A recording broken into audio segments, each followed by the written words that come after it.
I died the first time in a snowdrift behind a miller's shed, 13 years old, with half a silver locket still knotted against my chest under a coat too thin to matter anymore. I do not remember the cold at the very end. I remember only the shape of it beforehand, the ache going out of my fingers first, then my feet, then whatever part of a person keeps them afraid. I had been a beggar for 4 years by then, ever since the couple who raised me died of the coughing sickness and left a 10-year-old with nothing but their name and no blood claim to it at all. I had never once in that whole first life reached the capital. I had never once seen my mother's face awake. Then I was 3 years old again, sitting in a stranger's kitchen that smelled of boiled turnip, with a woman I did not yet fully remember hating standing over me with a wet cloth and an expression of practiced, patient kindness. "There now, little one," she said, "eat your supper. Guard Stepan will take you on a lovely journey soon." I knew, in the single flooding instant that memory returns to a person reborn, exactly what journey she meant, and exactly whose orders had arranged it, and exactly how it would end if I let it happen the same way twice. I ate my supper. I did not let it happen the same way twice. I lay awake long after the peasant woman blew out the candle, turning over everything my second life had handed back to me all at once. Not memories in the ordinary sense, but a whole finished shape, the way a woman remembers a story told to her rather than a life she lived herself, except that every part of it had happened to this exact small body I now occupied. I remembered 13 years of it. The coughing sickness that took the only parents I'd known by that name, the years of begging in market squares too far from the capital for anyone important to ever pass through, the particular cruelty of winters that arrived earlier each year until one of them simply did not end for me at all. I remembered, too, the parts that had happened before any of that. Parts I had been too young the first time to properly understand as they occurred, and had only pieced together afterward, in stray moments of a beggar's overheard gossip and a dying girl's desperate arithmetic. I remembered a nursery with 2 cradles instead of 1. I remembered a woman's voice, warm and constant, that I had spent 13 years trying and failing to place until the very night I died and saw her, at last stumbling through temple snow to gather me too late into her arms. I did not yet know her name was Irina. I knew only that she was mine to reach, and that I now had years instead of hours to manage it properly. The peasant couple were kind enough, in their plain way, and I let myself feel a small, complicated grief for the fact that I would not, this time, be staying long enough to watch them, fail to survive the coughing sickness that had taken them both in my first life. I considered, briefly, whether I owed them any warning. I decided in the end that a 3-year-old's babbled prophecy about an illness years off would only mark me strange rather than save anyone, and that the kindest thing I could do for a family I would soon leave behind forever was simply to be, for the short time I had left with them, an easy child to love. I had been born Taisiya Rodenko, twin daughter of Duke Anton and Grand Duchess Irina, in the second richest house in the kingdom of Zarevna, 12 minutes behind my brother Bogdan and, according to every account I heard later, considerably louder about the indignity of it. My father died at the border 2 years after our birth, in a war that cost House Rodenko its duke and very nearly its whole future in the same season. My mother, half mad with grief and newly alone in running an estate meant for 2 hands, leaned harder than she ever should have on the one woman who had run her nursery since before the twins could walk. Her own girlhood companion, now governess to her children, Zenaida Volk. I did not understand in my first life why Zenaida had done what she did. I understood it instantly the second time. The way you understand a wound the moment someone points at the exact place it will eventually be cut. Zenaida had a daughter of her own, Darian, the same year as the twins, clever and pretty and utterly without a title to her name. A governess's daughter grows up close enough to nobility to taste it and never close enough to keep it. Zenaida had decided, sometime in the fog of my father's death and my mother's grief, that one Rodenko daughter was one Rodenko daughter too many for her own girl's prospects. She did not poison me, she did not even, strictly speaking, sell me. She simply arranged.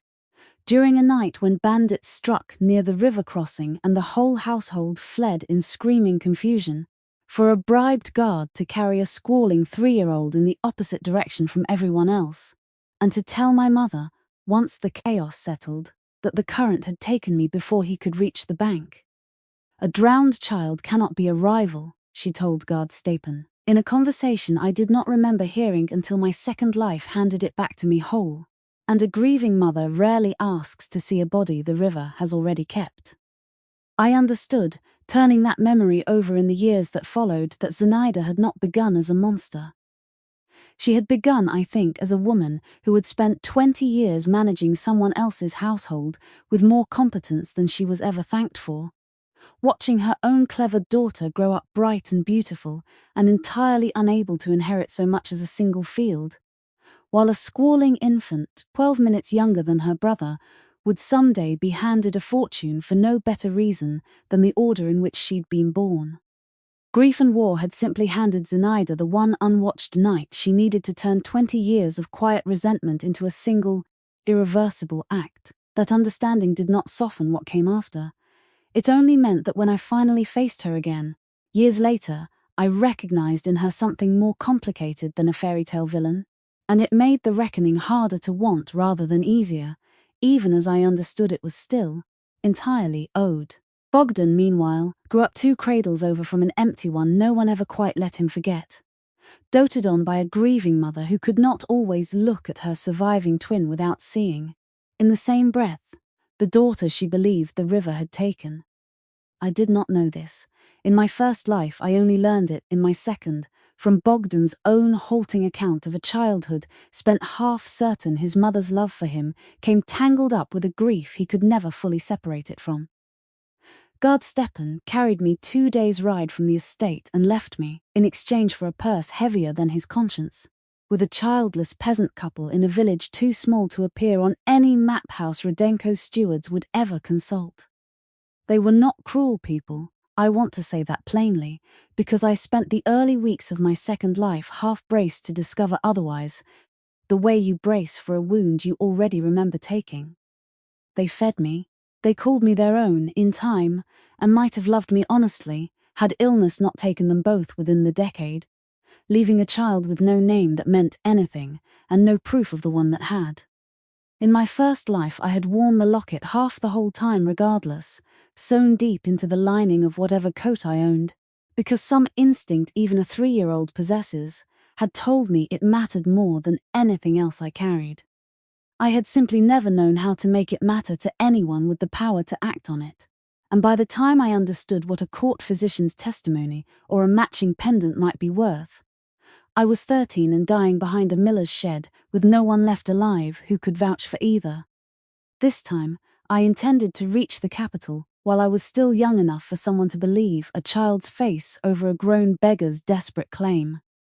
"Guard Stepan comes for you tomorrow," the peasant woman told me that first reborn evening, not unkindly tucking me into a straw pallet.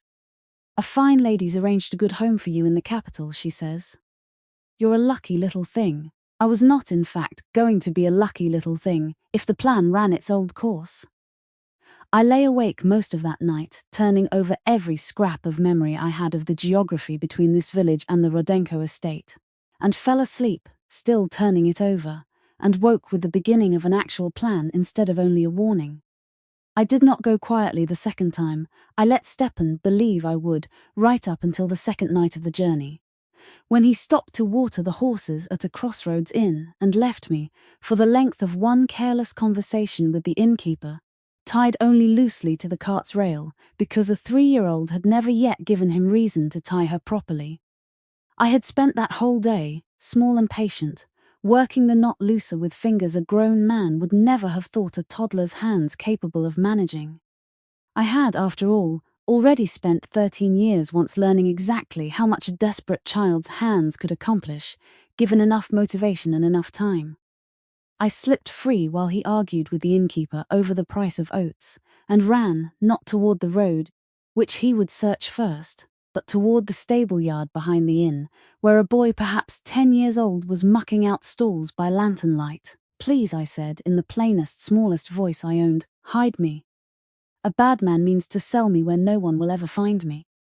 The boy, Yakov, though I would not learn his name properly until the following morning, looked at me for a long moment, with the particular seriousness some children carry long before they've earned it through age, and then simply lifted a loose board at the back of the hay store and gestured me inside, without a single further question. "Stay quiet," he said. "I'll fetch you when he's gone." Step and searched the yard twice, cursed extensively, and eventually rode on without me, reporting to Zinaida, I would later learn, that the child had wandered off and likely frozen somewhere in the woods before morning. A story convenient enough that no one thought to question it further. Yakov's father ran the Crossroads Inn stable, and between them they kept me hidden and fed for the better part of 2 months, on the understanding, never quite spoken aloud but perfectly clear to all three of us, that a lost noble child was worth more danger to shelter than most travellers passing through would have risked. "You talk odd for a beggar child," Yakov said to me once, watching me carefully divide our shared bread into what I judged a fair ratio for 2 growing bodies, rather than snatching the larger half the ratio most starving children he'd sheltered apparently did. "I am not a beggar child," I said. "I am a duke's daughter with very bad luck and a very good memory. I intend to fix the first part as soon as I am able." He laughed, delighted rather than doubtful, in the particular way of a child who has decided a wild claim is more interesting believed than dismissed. "Then I'll help you fix it," he said, "since I've nothing better to do most winters besides shovel other men's horse leavings." He kept that promise for the rest of both our lives, as it turned out, though neither of us had any notion, yet how literally. It was Yakov who first suggested, once I'd told him enough of my situation to make the shape of a plan possible, that we travel with the next merchant caravan bound for the capital rather than risk the open road alone, and Yakov who talked the caravan's master into taking 2 extra small hands for the week's journey in exchange for honest work, rather than coin neither of us possessed. The caravan's master, a broad, suspicious man named for no reason I ever learned, simply old Pyotr, nearly turned us away twice before Yakov's father intervened on our behalf, with a debt owed from some earlier winter's kindness neither boy fully understood the shape of. 2 children is 2 more mouths and 2 more chances of trouble, old Pyotr said, eyeing me with particular doubt, since a filthy toddler was of considerably less use mending harness than a 10-year-old stable hand. "What's her use to me? She minds the smaller children at night so their mothers can sleep," Yakov said with the swift, easy invention of a boy who had clearly been thinking through this exact negotiation for days. "And she doesn't cry. Watch." I did not cry, on cue, with the grim discipline of a person who had already died once and found the exercise did not actually help anything. Old Pyotr grunted, unconvinced but out of better arguments, and let us both climb aboard the Ryamust cart the following dawn. We were 3 days into the journey when a band of road agents tried the caravan at a narrow river crossing, shouting for tolls no honest traveller owed and brandishing knives dull enough that I suspected, even at 4 years old, that their owners had never actually used them on anything larger than a rabbit. Old Pyotr's men drove them off within minutes, but not before I had spent the longest 30 seconds of my short-second life, curled under a wagon bed with Yakov's arm thrown protectively across me, both of us perfectly still, listening to shouting we could not see the shape of. "You didn't cry then either," Yakov said afterward, once the road agents had scattered and the caravan had settled back into its uneasy rhythm. "I have already been more frightened than that once," I said, which was true, and which he took, correctly, for more truth than a 4-year-old ought to be carrying, though he never once pressed me for the whole of it during those years, content to simply believe that I carried something heavy and to help me carry it anyway. I reached the capital of Zarevna at 4 years old, half a year later than my second life's plan had first hoped, and presented myself, filthy, small, and utterly unimpressive to look at the gates of the Rodenko townhouse, with nothing but a locket half and a story no gate guard in his right mind would have believed from a beggar child alone. I was nearly turned away twice before I thought to ask, very plainly, for Dr. Ilarion Krot by name, the physician I remembered from a childhood I had lived once already, as the man who had delivered both twins and marked our birthmarks in his own careful hand for the household's official record.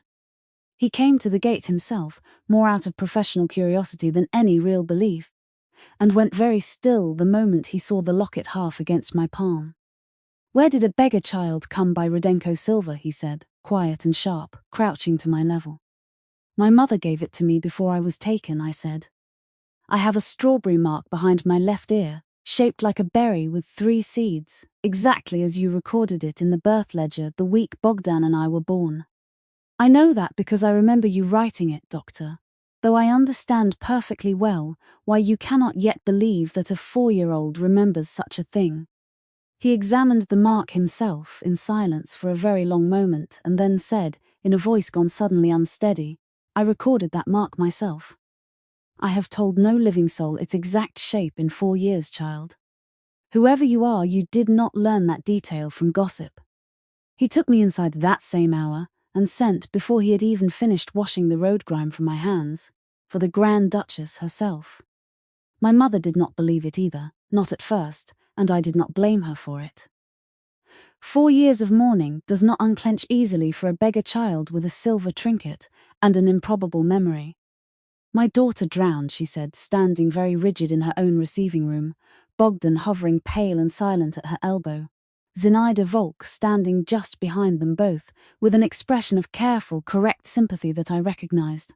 From a lifetime she did not know I remembered, as the precise shape of a woman managing a crisis rather than grieving one. "Guard Stepan told you I drowned." I said. "He did not see me drown, no one did. I have spent 4 years finding my way back here specifically because no one did."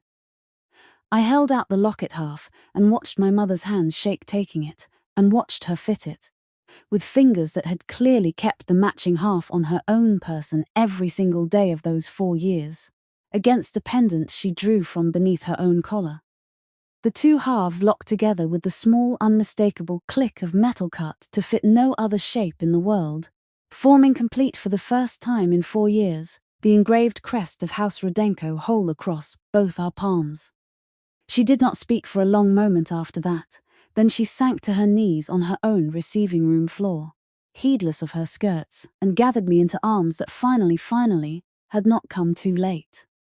"I dreamed of you every single night for 4 years, she said, into my hair, her whole body shaking in a way I would not have believed a Grand Duchess capable of in front of her own household.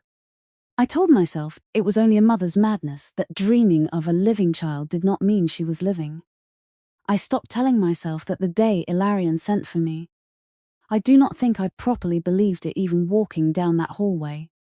I believe it now, I believe it entirely. Bogdan, 12 minutes my elder and a full head taller than me, despite 4 years of my own hard growing, did not embrace me at first. He simply stood very still, staring. The way a person stares at something they have wanted so long, they no longer trust their own eyes to report it accurately. "You're small," he said finally, which was such an absurd thing to say to a sister he'd believed. Drowned for 4 years that I laughed before I could stop myself. A real laugh, the first one that had felt entirely my own, since the moment I'd woken in a stranger's kitchen smelling of boiled turnip. "I am 4, I said. "You were also small at 4, I imagine considerably less annoying about it. But small nonetheless." That broke something loose in him, and he crossed the room in 2 strides and held on to me so hard I nearly lost my footing, and said muffled into my shoulder, "I used to talk to the empty cradle." "I know that's mad. I used to tell it things, as though you could hear them somewhere." "I am so glad, Tasha, that apparently some part of you actually could." I did not tell him that first day that I remembered none of his childhood confessions to an empty cradle, only the fact of a whole life lived and lost afterward. There would be years enough to tell him everything properly, once the household itself was safe enough to hold the telling. Zinaida did not surrender her decade of careful patience easily. Once the physician's testimony in the locket match made outright denial impossible, she pivoted instead smoothly to a slower kind of danger, arguing that a beggar-raised child, however genuinely born, could hardly be presented at court as a Rodenko daughter without years of proper tutoring first. Years in which Daria, already fluent in every grace a noble daughter required, might quietly continue occupying the position everyone had grown used to seeing her fill. The girl needs time, Zinaida said, so reasonably that I watched my own mother nearly agree before catching herself. A beggar's manners do not become a duke's daughter overnight, whatever her blood.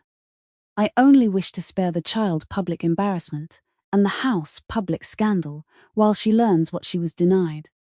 I understood within my first month back in that house that time was precisely the thing Zinaida intended to use against me. Time to arrange a fresh accident, a fever that struck too conveniently, a fall downstairs no one quite witnessed. I had, after all, already died once trusting a household's kindness further than it deserved. I did not intend to make that particular mistake twice in one lifetime. I told Bogdan everything the second week, in the quiet of the nursery we had shared as infants and were only now, as near strangers, beginning to share again as something like friends. I believe you, he said simply when I finished. I never stopped looking for you, Tasha.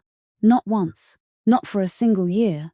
I am not about to stop watching over you now that I've finally found you again. He kept that promise the way Yakov had kept his, fiercely and without complication, and between the two of them, a twin brother's constant vigilance, and a stable boy's smuggled letters from the Crossroads Inn, sent every month just to be certain I still remembered him, I survived the too quiet, careful years it took to build a case. Zinaida could not simply talk her way around. Daria herself, in those years, was never quite the villain her mother's schemes might have made her. She was 11 when I returned, old enough to sense that something in the household's careful arrangement had shifted beneath her, without yet understanding why, and she treated me, in those early months, with a wary, complicated courtesy that was neither warmth nor cruelty, but something more like grief for a place she did not yet know she was about to lose. "You play the harp better than I do," she told me once, with the flat honesty of a girl who had clearly been raised to value accomplishment over comfort. Watching me fumble through a lesson, meant for a child half my apparent age but a lifetime older in actual patience. "I've had 6 years of lessons, you've had 2 months. I don't understand it. I had a different kind of education. Before this one," I said, which was as close to the truth as I dared come. "I don't think either of us chose the shape of our own childhoods, Daria. I don't hold yours against you, whatever your mother arranged around it." She studied me for a long moment, the way a person studies an opponent they are no longer certain is actually an opponent at all. "My mother says you'll take everything that was meant to be mine," she said, quieter than her usual composed tone. "I think," I said carefully, "your mother has been planning for a very long time to give you something that was never actually hers to promise. I am sorry for whatever that costs you now. I am not sorry enough to disappear again, to spare you the cost." She did not answer that day, but she stopped, from that conversation onward, repeating her mother's sharper opinions of me at the dinner table. A small mercy I noticed, and was grateful for, long before I understood how much larger a mercy she would eventually need from me in return.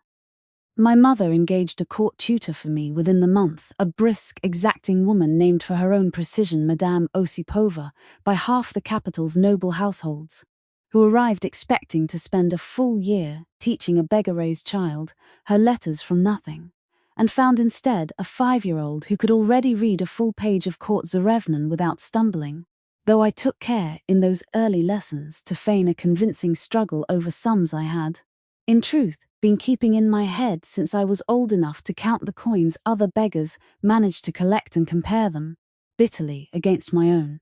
"You learn unnaturally quickly for a child raised in a ditch," Madame Osipova said after my 3rd lesson, with the flat suspicion of a woman who had tutored a great many noble children and recognized, instinctively, when one of them was cleverer than her lesson plan accounted for. "I want very badly to belong here," I told her, which was true, if not the whole truth. I think wanting something badly enough can make a person learn faster than they otherwise might. She accepted this explanation for considerably longer than it probably deserved and became, over the following years, one of the fiercest defenders of my legitimacy in the whole household, informing anyone who would listen that she had personally never tutored a more naturally gifted student in 20 years of service. Beggar's ditch or no beggar's ditch, a testimonial that did my case rather more good at court than either of us fully appreciated at the time. The near miss came at midwinter, in my 6th-year home, when a fever swept the household and I alone, among all the children, fell gravely ill from a broth, I later learned, had been prepared by Zinaida's own hand rather than the kitchen's usual cook, as a special comfort for the little lost lamb, she told my mother, with a tenderness so convincing I nearly doubted my own second life instincts even as my stomach twisted with the wrongness of it. Dr. Ilarion Crott, summoned in a panic, found traces of a bitter root in what remained of the broth that no honest kitchen would ever season a sickroom meal with, and said so plainly in front of my mother, in front of Bogdan, in front of Zinaida's own carefully composed face. An accident, Zinaida said, quick and smooth, a common route mistaken in a dim kitchen for a milder one. I will have the cook dismissed at once for the carelessness. The cook did not prepare this broth, my mother said, very quietly, in a voice I had not yet heard her use. You did, Zinaida, you told me so yourself, not an hour ago, quite proudly. The silence that followed was the first time I watched real fear cross Zinaida's face rather than practiced sympathy. She had grown careless with a decade of going unquestioned, the way any patient schemer eventually does, mistaking a long, unchallenged patience for permanent safety. I recovered within the week, thin and shaken but entirely alive, and my mother, from that day forward, kept Zinaida under a watch so close it barely troubled to disguise itself as courtesy any longer. The formal reckoning came 2 years later, at the Name-a-Day court, the yearly royal ceremony at which every noble house presents its children to be formally recorded in the kingdom's lineage book, the same ceremony at which, in the life I did not let happen, Zinaida had once quietly hoped to see Daria presented as House Rodenko's daughter in my permanent absence. King Miroslav III himself presided, as was tradition, and Dr. Ilarion Crott testified before the assembled court, exactly as he had testified in my mother's receiving room years before. The birthmark, the birth ledger kept in his own hand, the impossibility of a beggar child inventing such precise, private detail from nothing. Guard Stepan, found at last in a border garrison 2 provinces away and brought back under royal writ, confessed the whole arrangement within a single hour of questioning, his conscience apparently no sturdier under royal scrutiny than it had been under Zinaida's original purse of silver. Zinaida denied everything with a composure that held for perhaps 3 sentences before the king's own steward produced a ledger of household payments that Zinaida herself, in a decade of confident record-keeping, had never once thought to falsify, since she had never expected anyone to think to look. A single unusual payment to a border guard, the same week a child was reported drowned, the steward read aloud, followed by 2 more of identical size on the anniversary of that same week, for 4 years running. I confess I cannot think what honest purpose repeats itself so precisely. Zinaida had, it turned out, gone on quietly paying Stepan's silence long after the deed was done. A habit of patience turned, in the end, into the very proof that undid her. Yakov stood among the household witnesses that day, brought to the capital by Bogdan's own invitation months before, and testified plainly to the court about a stable yard board lifted for a frightened 4-year-old, and 2 months of hidden bread shared between children who had no better reason to trust each other than a stranger's instinct that the other was telling the truth. I was 10 years old and I believed her within a single conversation, he told the assembled court, with the same plain, unadorned honesty he'd shown me at that crossroads inn years before.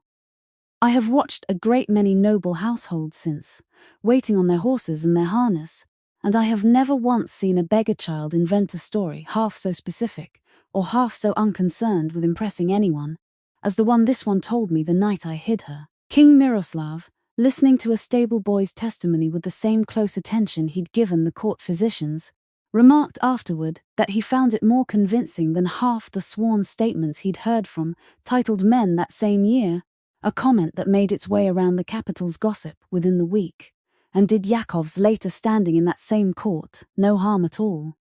King Miroslav's judgment came swiftly once the ledger and the testimony were done speaking together. Zinaida Volk was stripped of her place in the household and exiled from the capital entirely, forbidden to hold any position of trust in a noble house again, under pain of the crown's own displeasure. Guard Stepan was sent to the mines for a term the king judged fitting for a man who had sold a child's whole childhood for a single purse of silver. Daria, to everyone's surprise including her own, was not punished for her mother's decade of scheming, since no proof ever showed she had known the truth of her own favoured place. My mother, gentler in victory than I think I would have managed in her position, offered the girl a choice rather than a sentence. A modest dowry and a quiet life in the provinces, far from a mother's disgrace or a position of her own earning within the household, on the same terms as any other servant's daughter, with no favour and no shame attached to either. Daria chose the provinces in the end, and I did not blame her for it. She had been raised, however wrongly, to expect a life she had never actually stolen from me herself, and watching that life dissolve around her mother's crimes could not have been an easy thing to grieve, whatever debt her mother owed the rest of us. You could have argued for a harsher sentence, Bogdan said to me that evening, watching the last of the Volk household's belongings loaded onto a cart bound south. I could have, I said. I found I did not want to build my whole restored life on the same kind of cruelty that nearly cost me the first one. A locket split does not forget its other half. I did not intend to become the kind of woman who forgets that lesson simply because I finally had the power not to. Yakov and I did not become anything more than the closest of friends until we were both nearly 16. In truth, both of us perhaps too wary, after everything the years had already cost us, to risk naming a feeling that might complicate the one steady thing we'd built between us since a stable-yard hiding place. It was Bogdan, of all people, who finally forced the matter into the open, exasperated past all patience by two people he considered obviously besotted and stubbornly silent about it. I have watched you write him 17 letters this winter alone, Bogdan informed me. Over a breakfast I had been enjoying considerably more before he opened his mouth. I have watched him keep every single one of mine addressed to him in a wooden box he thinks no one in that stable knows about. At what point, precisely, does either of you intend to simply say the plain thing to the other's face instead of mine? I said the plain thing to Yakov's face that same afternoon, in the stable yard where he still, by his own choice, spent most of his working hours despite having long since earned a standing that would have let him leave such labour to other hands. Your brother thinks we are both being ridiculous, I told him, without much preamble, since preamble had never once been useful between us. Your brother, Yakov said, setting down a bridle he had been mending with far more attention than the task strictly required, is not wrong, and has not been wrong about it for at least 2 years, which is considerably longer than I've had the courage to say so myself.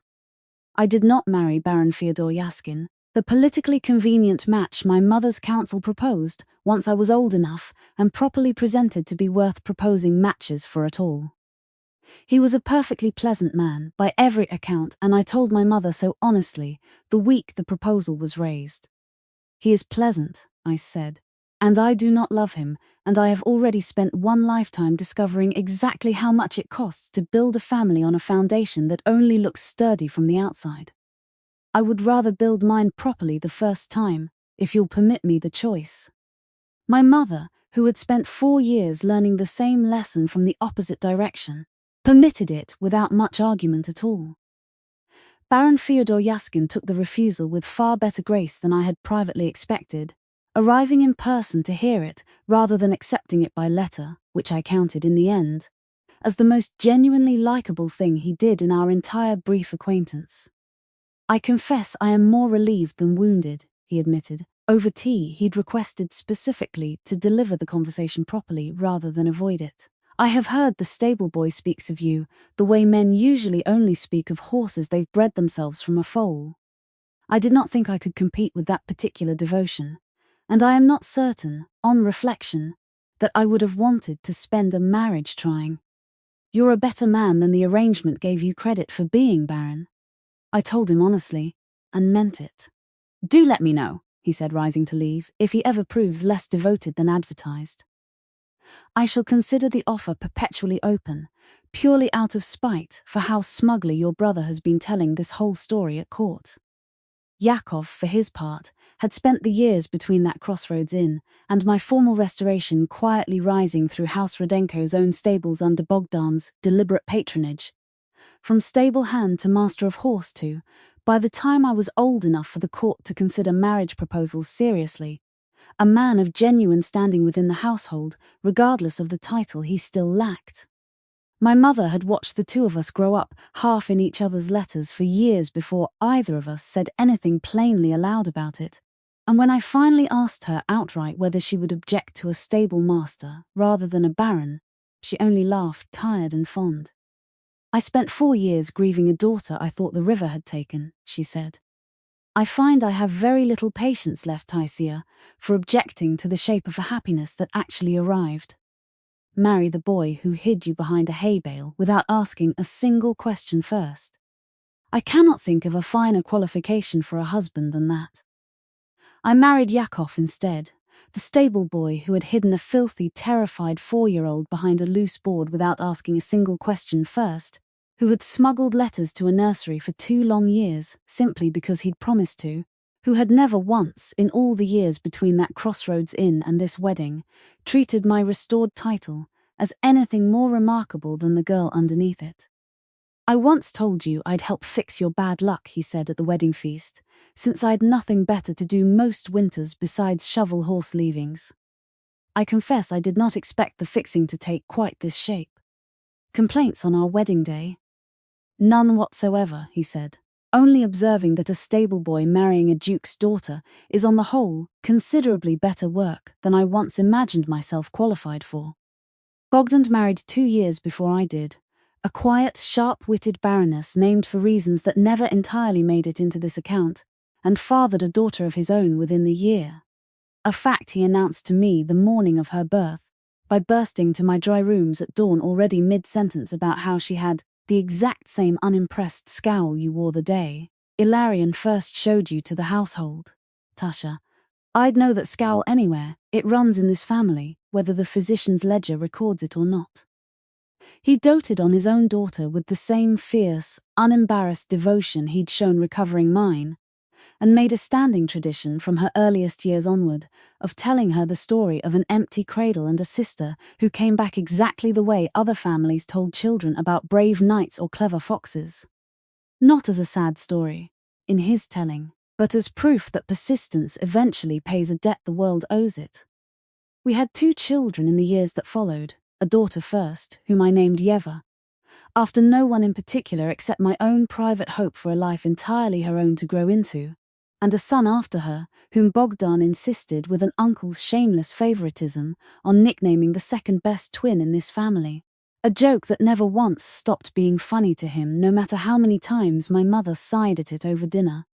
I gave each of my children a small locket of their own at their naming, not split in half the way mine had been, because I had no wish to hand either of them a symbol built from separation, but whole, engraved instead with both their names together on a single unbroken face, so that the lesson the object taught them would be joining rather than loss. "A locket split does not forget its other half," I told them anyway, when they were old enough to ask about the scar-thin seam still visible on my own, the one my mother's half and mine had made, when they finally locked together in her receiving room. But a locket never split at all does not need forgetting to do its work. I would rather you learn the lesson without paying the price I paid to learn it. Yakov taught both children to ride before either of them could properly manage a full sentence, with the same patient, uncomplicated care he'd once shown a filthy, frightened 4-year-old in a stranger's stable yard. And Yeva in particular took to it with an enthusiasm that had my mother half convinced, by the girl's 5th birthday, that some Rodenko instinct for horses had simply skipped my own generation entirely and landed twice as strong in hers. "She rides better than you did at that age," Yakov told me once, watching Yeva attempt a jump considerably beyond what either of us had actually taught her. "She rides better than you did at that age," I said, "and you grew up in the stable itself." I choose to take enormous unearned pride in it regardless. Old Pyotr, the caravan master who had once grudgingly accepted 2 extra small mouths in exchange for honest work, still passed through the capital twice a year with his trading route, and made a standing habit, every visit, of demanding to see the toll child, his own private nickname for me, dating back to the road agents at the river crossing, grown taller each year and, in his own gruff estimation, still not crying nearly enough for a woman with two small terrors underfoot. Daria wrote once, some years into her provincial life, a short, careful letter that thanked me, without quite managing to say the word forgiveness outright, for the dowry and the choice both, and mentioned, almost as an afterthought, that she had married a modest landholder who valued her harp playing rather more than the capital ever had. I wrote back plainly, wishing her well, and meant it, and we did not correspond again after that, which struck me as the right kind of ending for two girls who had never chosen to be arranged against each other in the first place. Dr. Ilarion-Crott, grown properly old by then, still attended every birth in the Rodenko household himself, refusing every offer of a quieter retirement, and recorded each new birthmark in the same careful hand he had used for Bogdan and me, 30 years before. Some records, he told me once, watching my daughter Yeva chase her baby brother across the same receiving room floor where my mother had once fallen to her knees around a 4-year-old beggar child, turn out to matter far longer than the men keeping them ever expect. I am glad in the end that I kept mine so carefully.